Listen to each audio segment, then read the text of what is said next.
Biblia. Palabra de vida. Llevando buenas nuevas de salvación. En esta ocasión le traemos una historia cargada de pruebas y dificultades superadas, una muestra de que el propósito de Dios siempre se cumple en nuestras vidas. José, de los sueños a la redención. En una tierra de verdes pastizales y montañas ondulantes, vivía Jacob, un hombre bendecido con una familia numerosa, pero también con un corazón marcado por el favoritismo. Entre sus muchos hijos, había uno que brillaba como una estrella en el firmamento de su vida, José. Era el 11º hijo, pero el primero que Jacob tuvo con su amada Raquel, lo que le otorgaba un lugar especial en su corazón. Esta devoción paterna se tradujo en una prenda inigualable, una túnica de colores vivos, una obra maestra de hilos que José llevaba con orgullo. Sin embargo, aquel regalo no solo era un símbolo de amor, también era una chispa que encendía la hoguera del resentimiento entre los hermanos de José. Cada hilo de esa túnica parecía gritar a los demás que él era el favorito. Para ellos, José no era un hermano, sino un recordatorio constante de su posición relegada. El ambiente familiar se tensaba aún más con los relatos de José.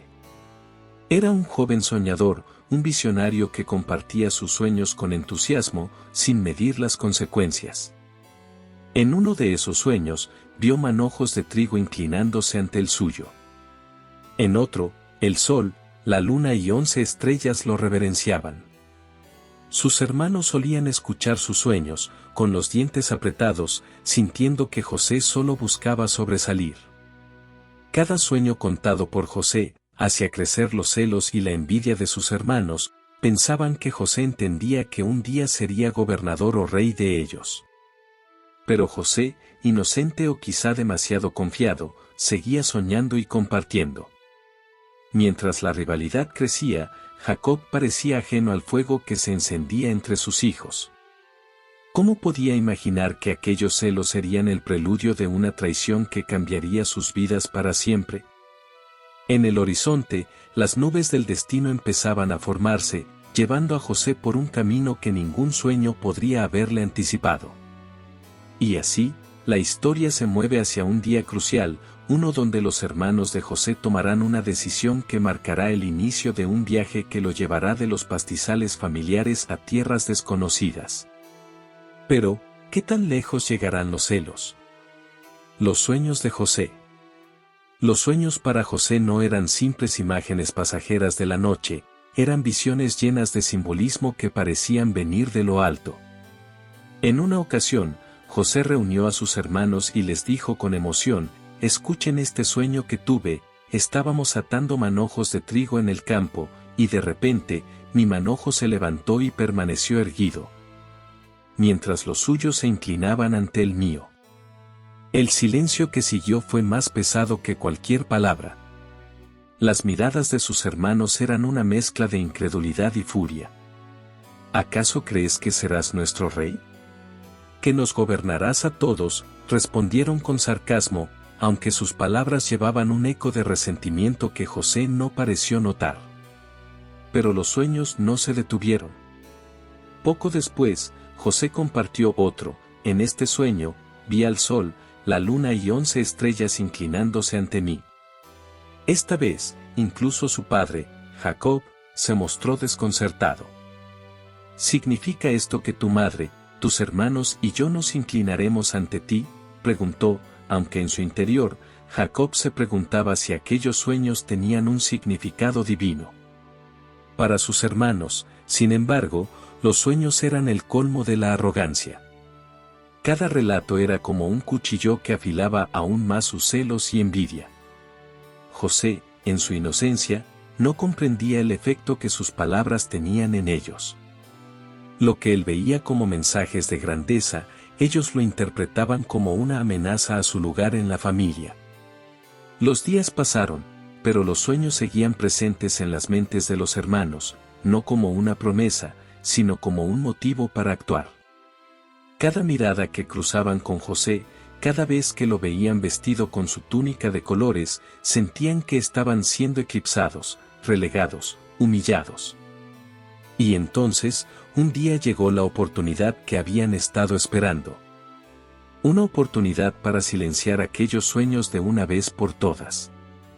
¿Qué harían sus hermanos para detener a este soñador? ¿Qué decisión tomarían que cambiaría sus vidas y la de José para siempre? El conflicto estaba a punto de estallar. La traición de los hermanos. El sol brillaba con intensidad sobre los campos de Canaán, y Jacob, preocupado por sus hijos mayores, envió a José a buscarlos mientras pastoreaban los rebaños lejos de casa. «Ve y asegúrate de que estén bien, hijo mío», le dijo. José, con su túnica de colores ondeando bajo el sol, obedeció con entusiasmo, sin saber que caminaba hacia una trampa tejida por la envidia. Desde la distancia, sus hermanos lo vieron venir. Aquella túnica resplandeciente no dejaba lugar a dudas, era José. «Ahí viene el soñador», murmuró uno con desprecio. La ira reprimida durante años empezó a hervir, y pronto los murmullos se transformaron en un plan despiadado. ¿Qué tal si lo matamos y decimos que lo devoró una bestia salvaje? Así veremos qué pasa con sus sueños. Rubén, el mayor, aunque no estaba libre de resentimientos, sintió un escalofrío al escuchar la propuesta. «No derramemos sangre», dijo, buscando evitar un crimen irreparable. «Lancémoslo en este pozo vacío. No tocaremos su vida». En realidad, planeaba rescatar a José más tarde y devolverlo a su padre, pero no compartió su intención con los demás. Cuando José llegó, la traición se desató. Lo despojaron de su túnica de colores, símbolo de todo lo que representaba para su padre y de lo que ellos envidiaban. Entre gritos y risas crueles, lo arrojaron al pozo. José, confundido y aterrorizado, no podía comprender cómo sus propios hermanos podían hacerle aquello. Mientras Rubén se ausentaba, los demás hermanos vieron acercarse a un grupo de mercaderes ismaelitas en su camino a Egipto. Fue entonces cuando Judá propuso una alternativa aún más insidiosa. ¿Qué ganamos con matarlo? Vendámoslo a esos mercaderes. Después de todo, es nuestro hermano, no podemos matarlo. Los demás, cediendo al cinismo, aceptaron. Por 20 piezas de plata, José fue vendido como un simple esclavo, arrastrado hacia un destino incierto. Para encubrir su traición, los hermanos mancharon la túnica de José con sangre de un cabrito y se la llevaron a Jacob. «Mira esto», dijeron con fingida tristeza. «¿Es esta la túnica de tu hijo?». Al verla, Jacob rompió en un llanto desgarrador, convencido de que una bestia había acabado con su amado hijo. Mientras Jacob se sumía en el duelo, José era llevado a Egipto, una tierra extraña y desconocida, donde su vida daría un giro inesperado. Pero, ¿podrían los sueños de José sobrevivir en la oscuridad de la esclavitud? La historia estaba lejos de terminar. Los mercaderes ismaelitas llevaron a José a Egipto, una tierra de imponentes pirámides y bulliciosos mercados. Allí, el joven fue vendido como esclavo a Potifar, un importante oficial del faraón y capitán de la guardia. Para José, era el inicio de una nueva vida, muy lejos de la comodidad de su hogar y el amor de su padre. Sin embargo, a pesar de las adversidades, José nunca perdió la fe. Sabía que, aunque estaba lejos, Dios estaba con él. En la casa de Potifar, José demostró ser un joven trabajador, íntegro y lleno de sabiduría. Con el tiempo, su diligencia y lealtad ganaron la confianza de su amo, quien lo nombró administrador de toda su casa. «Todo lo que tocas prospera, José», le dijo Potifar un día. Y era cierto. Bajo su cuidado, las riquezas de Potifar aumentaron y su hogar floreció. Parecía que, incluso en la esclavitud, José encontraba un propósito. Pero no todos en la casa de Potifar compartían esta admiración. La esposa de Potifar, atraída por la juventud y el carisma de José, comenzó a poner sus ojos en él. Día tras día, lo acosaba con propuestas indecorosas, pero José, firme en su integridad, siempre se negaba. Mi amo ha confiado en mí todo lo que tiene, le dijo en una ocasión. ¿Cómo podría traicionarlo? Y más aún, ¿cómo podría pecar contra Dios?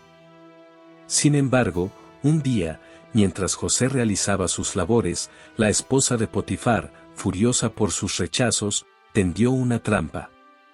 Lo agarró por su ropa y lo instó a ceder a sus deseos. José, decidido a mantener su pureza, escapó corriendo, pero en el proceso, dejó su manto en las manos de ella. Enfurecida y humillada, la mujer gritó pidiendo ayuda, acusándolo falsamente de intentar abusar de ella. Cuando Potifar escuchó la acusación, la ira lo cegó. Sin investigar más, mandó encarcelar a José, arrojándolo a la prisión donde se encerraba a los prisioneros del rey. Para José, parecía que su mundo volvía a derrumbarse. Había pasado de ser el administrador de una gran casa a un prisionero olvidado. Pero incluso en la oscuridad de la celda, José no estaba solo. Dios seguía acompañándolo, preparando su corazón para algo más grande. La prisión era un lugar sombrío, lleno de desesperación y silencio, pero incluso allí, José no dejó de confiar en Dios. A pesar de haber sido injustamente encarcelado, su actitud no se volvió amarga. Al contrario, su carácter íntegro y su capacidad para trabajar diligentemente lo hicieron destacar entre los demás prisioneros. Pronto, el jefe de la prisión notó algo especial en él y lo puso a cargo de los demás reclusos, confiándole todas las responsabilidades administrativas. Aún en la adversidad, la vida de José seguía prosperando porque el Señor estaba con él. Mientras los días pasaban en la prisión, José se cruzó con dos hombres que habían caído en desgracia ante el faraón, el copero y el panadero real. Ambos estaban inquietos porque, durante la misma noche, habían tenido sueños misteriosos que no podían comprender. Intrigados por la calma y sabiduría de José, compartieron sus sueños con él, con la esperanza de encontrar respuestas. Primero, el copero relató: en mi sueño, vi una vid con 3 ramas que florecieron rápidamente, produciendo uvas maduras. Las exprimí en la copa del faraón y se la di en sus manos. José escuchó con atención y luego respondió: los 3 sarmientos representan 3 días. En 3 días, el faraón te restaurará a tu puesto como su copero. El panadero, animado por la interpretación favorable, compartió su propio sueño: en mi sueño, llevaba 3 canastas de pan sobre mi cabeza, y las aves comían de la canasta superior. José lo miró con seriedad antes de responder: las 3 canastas también representan 3 días. En 3 días, el faraón te hará ejecutar y las aves comerán tu carne. Aunque la verdad era dura, José no dudó en decirla. Tal como José había predicho, en 3 días, el copero fue restaurado a su puesto y el panadero fue ejecutado. Antes de que el copero saliera de prisión, José le pidió que lo recordara ante el faraón y abogara por él. Pero el copero, en su alegría por haber sido liberado, pronto olvidó su promesa. Pasaron 2 largos años en los que José permaneció en la prisión, aparentemente olvidado por el mundo exterior. Pero Dios no había olvidado a José.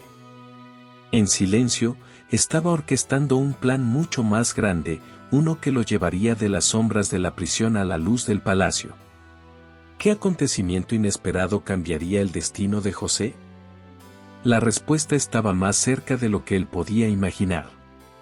2 años después de que el copero había olvidado a José, un evento trascendental sacudió el palacio del faraón. Durante una noche inquietante, el rey de Egipto tuvo 2 sueños extraños que lo llenaron de ansiedad. En el primero, vio 7 vacas gordas y saludables pastando junto al río Nilo, seguidas por 7 vacas flacas y enfermas que devoraron a las gordas. En el segundo sueño, 7 espigas llenas y maduras eran devoradas por 7 espigas delgadas y quemadas por el viento del este. Al despertar, el faraón sabía que aquellos sueños no eran comunes, sino mensajes que debía entender. El faraón convocó a todos los sabios y magos de Egipto, pero ninguno pudo interpretar sus sueños. La inquietud crecía en el palacio y el faraón se impacientaba. Fue entonces cuando el copero, finalmente, recordó a José. Con una mezcla de remordimiento y urgencia, dijo al faraón: «Hoy recuerdo mi falta.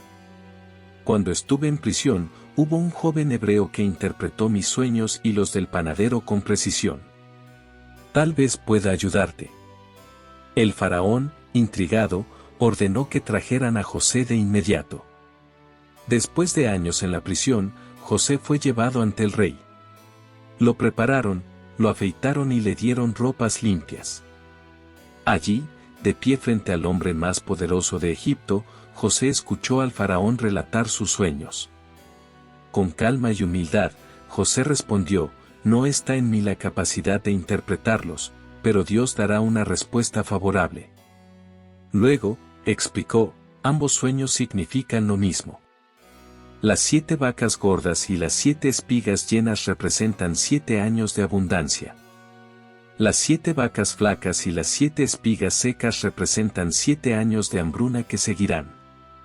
Dios está mostrando al faraón lo que está por venir. José no solo interpretó los sueños, sino que también propuso una solución. Durante los años de abundancia, el faraón debe designar a alguien sabio para recolectar una quinta parte de las cosechas y almacenarlas. Así, cuando lleguen los años de hambruna, Egipto tendrá suficiente alimento para sobrevivir. El faraón, impresionado por la sabiduría de José, dijo: «¿Acaso encontraremos a alguien como este hombre, en quien habita el Espíritu de Dios?». Y en un giro increíble, el faraón nombró a José gobernador de Egipto, poniéndolo al mando de toda la tierra. Le dio su anillo, ropas finas y un carro real para demostrar su autoridad. José, que había sido vendido como esclavo y olvidado en prisión, ahora era el hombre más poderoso de Egipto después del faraón. Pero, ¿cómo usaría este nuevo poder para enfrentar los desafíos que se avecinaban? La historia apenas comenzaba a alcanzar su clímax. Los años de abundancia pasaron rápidamente en Egipto, y José supervisó cuidadosamente la recolección y almacenamiento de granos en enormes depósitos. Los almacenes se llenaron hasta rebosar, tal como había predicho. Pero luego llegaron los años de hambruna, y su impacto fue devastador, no solo en Egipto, sino en las tierras circundantes, incluida Canaán, donde vivía la familia de José. Jacob, al ver que sus recursos se agotaban, llamó a sus hijos y les dijo: «He oído que hay grano en Egipto. Vayan allá y compren para que podamos vivir y no muramos». Así, 10 de los hermanos de José emprendieron el viaje, dejando a Benjamín, el hermano menor, en casa por temor a perderlo, como creía que había perdido a José. Cuando los hermanos llegaron a Egipto, José, ahora gobernador, los reconoció de inmediato mientras ellos se inclinaban ante él para pedir alimento. El sueño que había tenido años atrás, donde sus hermanos se inclinaban ante él, se hacía realidad. Sin embargo, ellos no lo reconocieron, pues ante ellos no estaba el joven con túnica de colores, sino un hombre poderoso, vestido con ropajes egipcios. José sintió una mezcla de emociones, alegría al verlos vivos, pero también dolor al recordar su traición. Decidió no revelar su identidad de inmediato. En su lugar, los acusó de ser espías que venían a explorar las debilidades de Egipto. Sorprendidos y aterrados, ellos protestaron: «No somos espías, somos hermanos, hijos de un mismo padre. Él nos envió a comprar alimentos, porque si no vamos a morir de hambre. E incluso tenemos un hermano menor que se quedó con nuestro padre, y teníamos otro hermano, pero ya no está con nosotros». Aprovechando esta confesión, José los puso a prueba. Ordenó que uno de ellos, Simeón, permaneciera encarcelado mientras los demás regresaban a Canaán para traer a Benjamín como prueba de su honestidad. Además, sin que ellos lo supieran, hizo que el dinero que habían pagado por el grano fuera devuelto a sus sacos, aumentando su confusión y temor al descubrirlo en el camino de regreso. Cuando los hermanos llegaron a casa y relataron los eventos a Jacob, éste se llenó de angustia. Me han privado de mis hijos, lamentó. José ya no está, Simeón está preso, y ahora quieren llevarse a Benjamín. Todo esto cae sobre mí. Sin embargo, la hambruna no cedía, y eventualmente Jacob no tuvo más opción que permitir que Benjamín fuera a Egipto. Así, los hermanos regresaron, esta vez con Benjamín, temerosos de lo que les deparaba. José estaba a punto de enfrentar a su hermano más querido y de llevar su prueba a un nivel aún más desafiante. ¿Qué planeaba José para ellos ahora? La tensión entre el pasado y el presente estaba a punto de alcanzar su punto más alto. Los hermanos de José regresaron a Egipto con Benjamín, el menor, llevando en sus corazones la esperanza de recuperar a Simeón y salir airosos de su misión. Al llegar, José los recibió en su palacio y, al ver a Benjamín, no pudo evitar que una oleada de emoción lo embargara. Este era su hermano más querido, el único que no había participado en la traición. Sin embargo, aún no estaba listo para revelar su identidad. José tenía un plan final para probar si sus hermanos habían cambiado.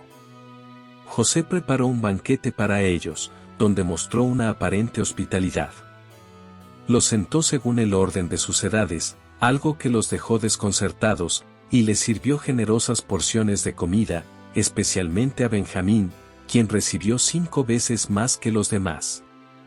La reunión parecía pacífica, pero José tenía una última prueba preparada. Cuando los hermanos partieron al día siguiente, con grano suficiente para su familia, José ordenó a su mayordomo que colocara su cáliz de plata en el saco de Benjamín junto con el grano. Poco después de que los hermanos se marcharan, José envió a sus hombres tras ellos, acusándolos de robo. Al registrar los sacos, encontraron el cáliz en el de Benjamín, y todos fueron llevados de regreso a Egipto. De vuelta ante José, los hermanos se postraron suplicando clemencia. Judá, en un acto de nobleza, se ofreció a quedarse como esclavo en lugar de Benjamín, argumentando que no podía regresar a su padre sin él, pues eso destruiría el corazón de Jacob. Este gesto de sacrificio conmovió profundamente a José. Ya no pudo contenerse. Con lágrimas en los ojos, José ordenó a todos los egipcios que salieran de la sala. Una vez a solas con sus hermanos, exclamó: «Soy José». El impacto de sus palabras fue tan fuerte que sus hermanos quedaron mudos de terror y asombro. José, viendo su miedo, los tranquilizó: «No teman. Lo que hicieron fue con intención de hacerme mal, pero Dios lo transformó en bien para salvar muchas vidas. Fue Él quien me envió aquí antes que ustedes». En ese momento, el peso del pasado se disolvió en lágrimas y abrazos. José los perdonó, abrazó fuerte y por un momento a Benjamín, luego a sus otros hermanos, y la reconciliación entre los hermanos fue completa. José envió carros y provisiones a Canaán, indicó a sus hermanos traer a su padre y a todas sus familias a Egipto para vivir en la tierra de Gosén, donde podrían prosperar. La pregunta para los hermanos era: ¿quién le contaría lo ocurrido a su padre, y cómo reaccionaría Jacob al descubrir que su hijo aún vivía? La historia estaba cerca de su resolución, pero aún quedaban emociones por desbordarse. Cuando los hermanos regresaron a Canaán y contaron a Jacob que José, su hijo amado, estaba vivo y gobernaba sobre toda la tierra de Egipto, el anciano apenas podía creerlo. Durante años había vivido con el peso del dolor, convencido de que una bestia salvaje había arrebatado a su hijo. Pero ahora, la noticia de que no solo estaba vivo, sino que era el salvador de muchos, llenó su corazón de esperanza y alegría. José está vivo. Debo verlo antes de morir, dijo Jacob, con la voz quebrada por la emoción. Sin demora, la familia comenzó los preparativos para el viaje. Era una caravana imponente, llena de carros y provisiones enviadas por el propio José. A pesar de la emoción, Jacob tenía una mezcla de sentimientos. Antes de partir, buscó la dirección de Dios y recibió su confirmación: «No temas descender a Egipto, porque allí haré de ti una gran nación. Yo estaré contigo y te haré volver». El encuentro entre Jacob y José fue un momento inolvidable. Cuando Jacob llegó a Egipto, José corrió hacia él, y ambos se abrazaron con lágrimas de alegría. «Ahora puedo morir en paz», dijo Jacob, «porque he visto tu rostro y sé que estás vivo». Para el anciano patriarca, este momento era una bendición que nunca había imaginado vivir. José presentó a su familia al faraón, quien les concedió la tierra de Gosén, un lugar fértil y adecuado para que pudieran prosperar con sus rebaños. Allí, la familia de Jacob encontró refugio y sustento durante los años de hambruna, viviendo bajo la protección y provisión de José. En sus últimos años, Jacob bendijo a sus hijos, otorgándoles palabras proféticas que definirían el futuro de sus tribus. A José le otorgó una bendición especial, reconociendo el papel crucial que había jugado en la preservación de la familia. Luego, con el corazón lleno de paz, Jacob murió, rodeado por sus hijos y nietos. Cumpliendo el deseo de su padre, José llevó a Jacob de regreso a Canaán para enterrarlo en la cueva de Macpelá, junto a sus antepasados. El luto fue profundo, pero también estaba lleno de gratitud por la reconciliación y las bendiciones que habían recibido. Con Jacob descansando en su tierra prometida, la familia volvió a Egipto. Aunque el ciclo de vida de Jacob se cerraba, la historia de José aún tenía un legado que dejar, un testimonio de fe y propósito que trascendía generaciones. Con el tiempo, los días de José en Egipto se acercaron a su final. Había vivido una vida extraordinaria, marcada por desafíos inimaginables, profundas heridas y un propósito divino que lo llevó desde un pozo en Canaán hasta el trono de Egipto. A pesar de su alto cargo y su inmenso poder, José siempre mantuvo su fe en Dios, reconociendo que todo lo que había sucedido en su vida había sido parte de un plan mayor. Después de la muerte de Jacob, los hermanos de José comenzaron a preocuparse. Ahora que su padre ya no estaba, temían que José pudiera guardar rencor y buscar venganza por la traición que lo había llevado a la esclavitud. Llenos de remordimiento, enviaron un mensaje a José, diciendo que su padre, antes de morir, había pedido que los perdonara por todo el mal que le habían hecho. Luego, ellos mismos se postraron ante él y dijeron: «Somos tus siervos». José, al ver su miedo y arrepentimiento, los consoló con palabras llenas de sabiduría y gracia: «No teman, ¿acaso estoy yo en el lugar de Dios? Lo que ustedes intentaron para mal, Dios lo transformó en bien, para salvar la vida de muchas personas. No les guardaré rencor. Los cuidaré a ustedes y a sus hijos». Con estas palabras, reafirmó su perdón, dejando claro que el amor y la misericordia eran más fuertes que cualquier herida del pasado. José vivió hasta los 110 años, viendo crecer a las generaciones de sus hijos y nietos. Antes de morir, reunió a su familia y les recordó la promesa de Dios, que un día volverían a la tierra que él había prometido a Abraham, Isaac y Jacob. Con profunda fe, José les dijo: «Cuando Dios los visite y los lleve de este lugar, lleven mis huesos con ustedes». Incluso en su muerte, José no perdió la esperanza en las promesas de Dios. José murió en Egipto, pero su legado vivió en los corazones de su familia y su pueblo. Su vida fue un testimonio de cómo Dios puede usar incluso las circunstancias más oscuras para cumplir un propósito glorioso. La historia de José no fue solo una historia de redención personal, sino una lección eterna sobre fe, perdón y la providencia divina. Así, la vida de José concluyó, pero las semillas que plantó continuaron creciendo, llevando a su pueblo hacia el futuro prometido por Dios. Para ver más historias bíblicas, mensajes de vida y conocer más de las Sagradas Escrituras, síguenos, suscríbete y activa las notificaciones.